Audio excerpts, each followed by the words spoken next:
All right, what is going on, guys? Thanks for checking out this video. I'm gonna do something completely different, just because there's no sports right now. I thought I was gonna have the UFC event, but they went ahead and canceled it. I might look into, I guess it's the NBA 2K is happening tomorrow. I might look into that. Somebody commented on my Patreon. I just gotta respond to it. Um, and I was kind of looking at iRacing too. Same person was telling me to look into iRacing.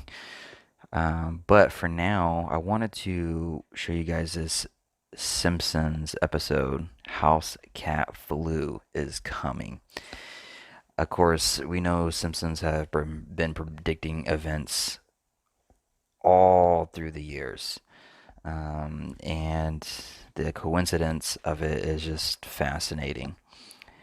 There's some true time travelers working in production with The Simpsons. I don't know how they do it. But here we have an episode called House Cat Flu. Well, I don't know if it's called House Cat Flu, but it was an episode of The Simpsons, and they're talking about a pandemic, a flu that's getting ready to hit.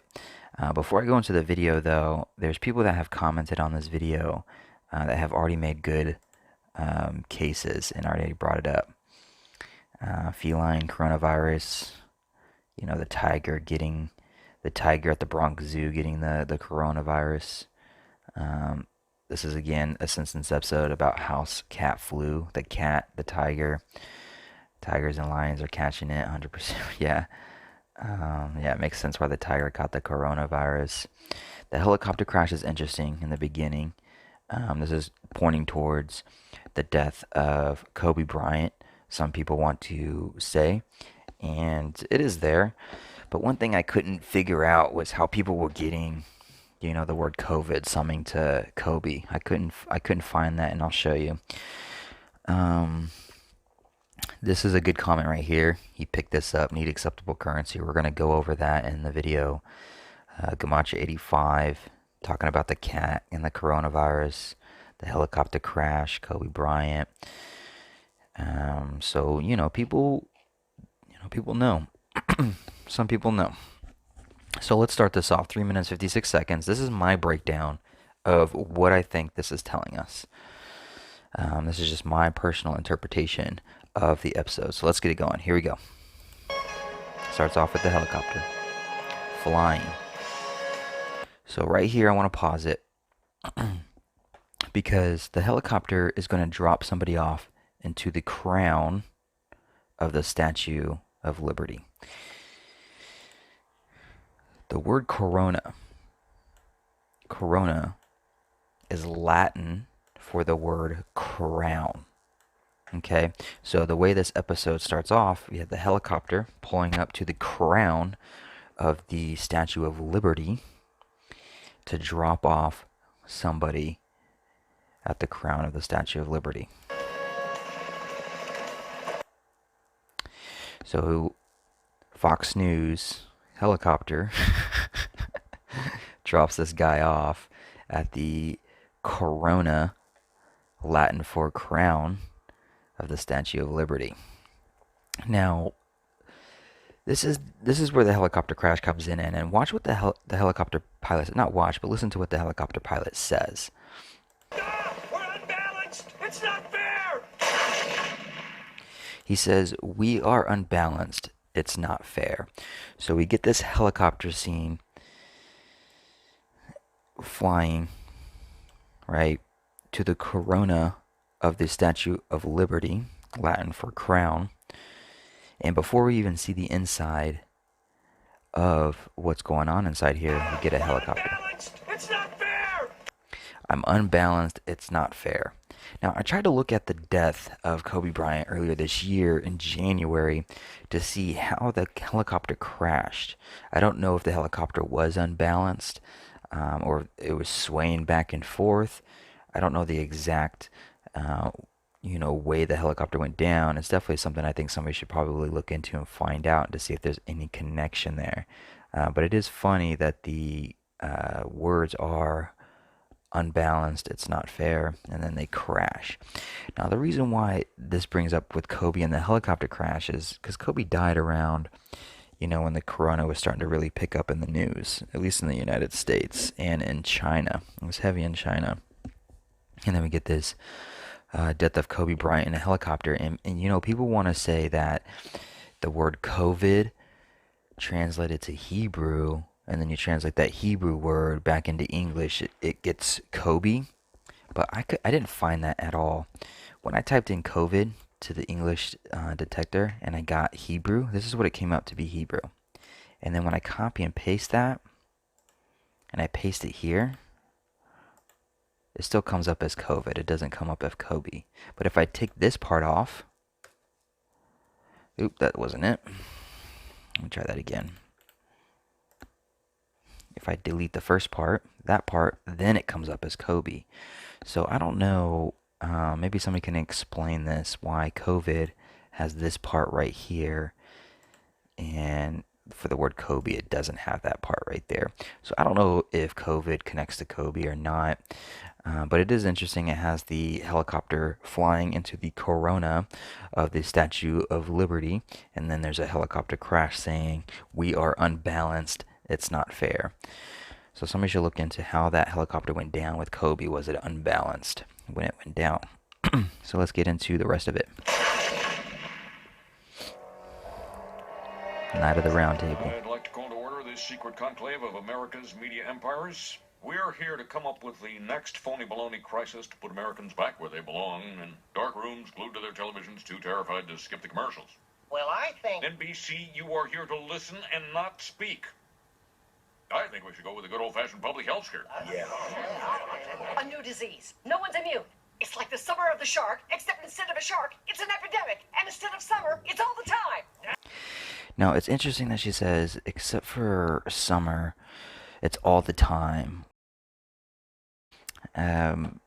Fossey, if that's how you pronounce his name, the guy who works at the White House, is doing all those briefings. He's made it clear that it's likely that the coronavirus will be a seasonal virus, meaning it's not just a one-time thing.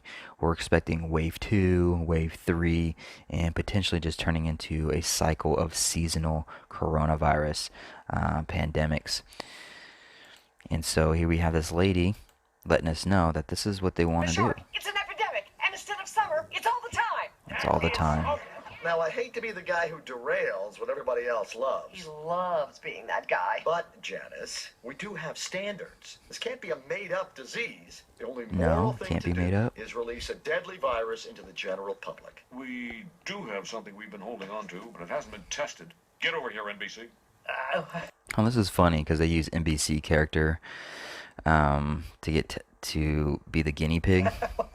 Well, we certainly believe in testing, but I don't. What this reminds me of, and I didn't see CNN in here, but CNN had an anchor, Chris Como, who was broadcasting at home, who was fighting the coronavirus. So one of CNN's anchors was actually doing segments of him fighting the coronavirus, and this is what this scene kind of reminds me of. I mean, it's not the guy from CNN, but it almost has that same feel or idea to it. Well, we certainly believe in testing, You know, but Chris, this is what it reminds me of. Chris Como. Wow. Oh, yeah. So Wow. we've got our deadly disease.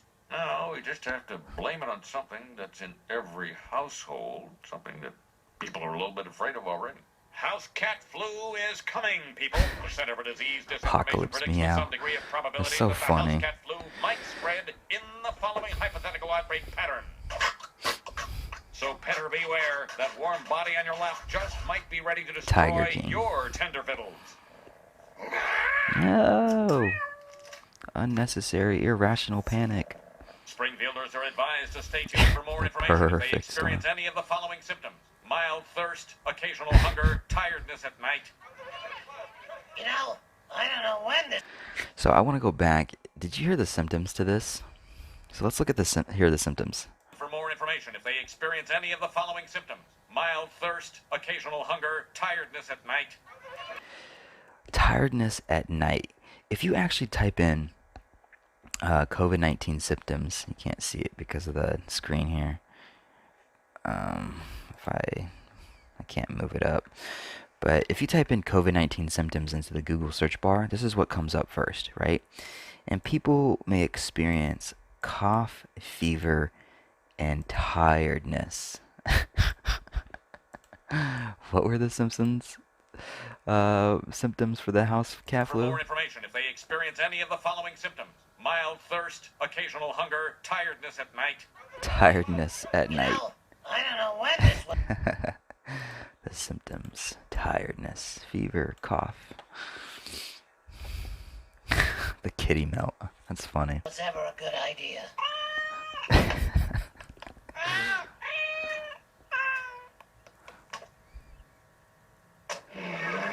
Hurry up, boy! Now this is an interesting scene too. I don't know if anybody caught this, but of course Homer is trying to burn all the stuff related to the cat because it has the flu on it. But watch this. Stop burning. They have a vaccine. They have a vaccine. All right, we'll get the vaccine. Look at that. Who crawled out of the pile that Homer was wanting to burn? Because basically it was hopeless. They wanted to get rid of all that cat stuff because they didn't want to catch, the house cat flu. But who crawls out of that pile? Old man Grandpa. Okay? Old man Grandpa. Who has the coronavirus affected the most? Older adults. Old people. 65 and older.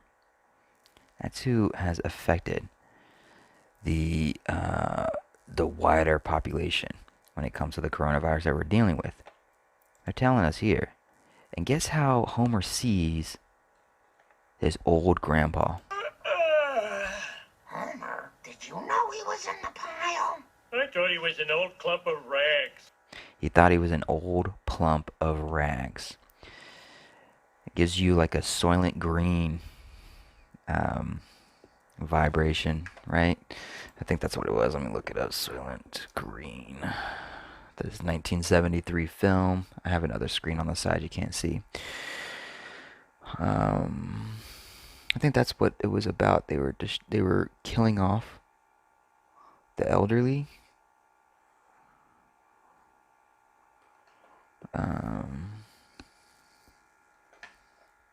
Here, just so you see what I'm looking at. Soylent Green.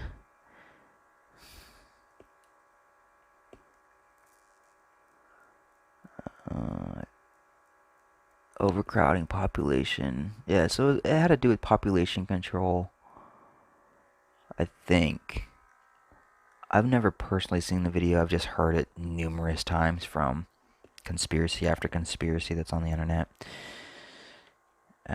But yeah, I just thought it was fascinating that the pile that Simpson was going to burn had his grandpa in it, and then we know that old people are most affected by the coronavirus right now because of their underlying conditions.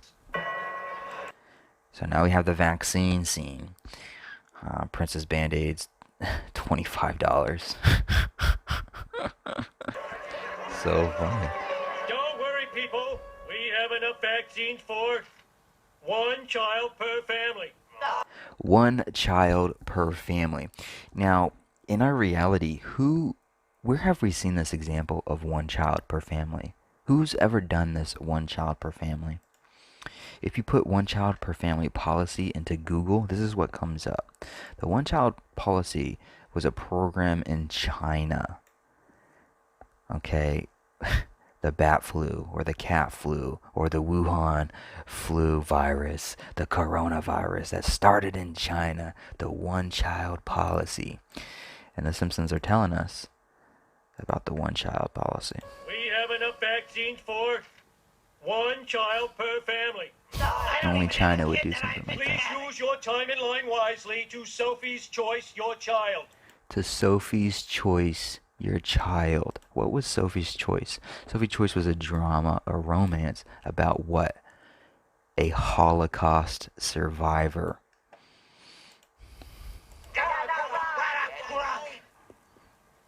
Now this is definitely an interesting scene here with this character. And this is brought up very smartly. The sharp sword, whoever this guy is, he caught this. That was a good catch. Need currency. Why are you wearing that costume? Because Because you see, I am afraid of needles, but Wolverine is not. Snicked, snicked. You need acceptable currency. Oh, Need for delicious. acceptable currency. The costume is fascinating because it sets him up to not be able to just stick his hand in the back of his pocket and grab his wallet. Furthermore, the lines that he says, he doesn't say, need my wallet, need my cash, need my money in my back pocket. No, he says, needs acceptable currency. When the coronavirus started, we saw plenty of news articles talking about how paper money is no longer acceptable. The idea of going cashless because the virus spreads on bank notes. Why would he say need acceptable currency? Why would he just not say, I need my wallet, I need my money? You need acceptable currency. Oh, for delicious treat. Oh. For a delicious treat. And then, of course, here comes the affluent character of The Simpsons, Mr. Burns, driving through a crowd on the sidewalk, which is plenty of examples we've seen in our society of people jumping the curb and running through piles of people. We've seen that on the news plenty of times. This is done by the only affluent character in The Simpsons, of course. Influenza syrup. One for me, one for Smithers here, and the rest for my hounds. Give him what he wants. He's the only taxpayer. Of course, the governor, politics, bows down to the affluent, instructing the doctors on how they should proceed and how should they ration medicines. Here in this town. But, Mr. Mayor, these people have waited in line, and dogs can't even get the disease. They'll see me take it, and they'll want some. He's a really little jelly belly. Sir, perhaps we should And of get course, the out here affluent before take all the people start medicine. resenting you. Ooh, hurry up and get in. I'll drive. And they drive off, destroying the rest of the medicine, creating a larger gap between the poor and the wealthy.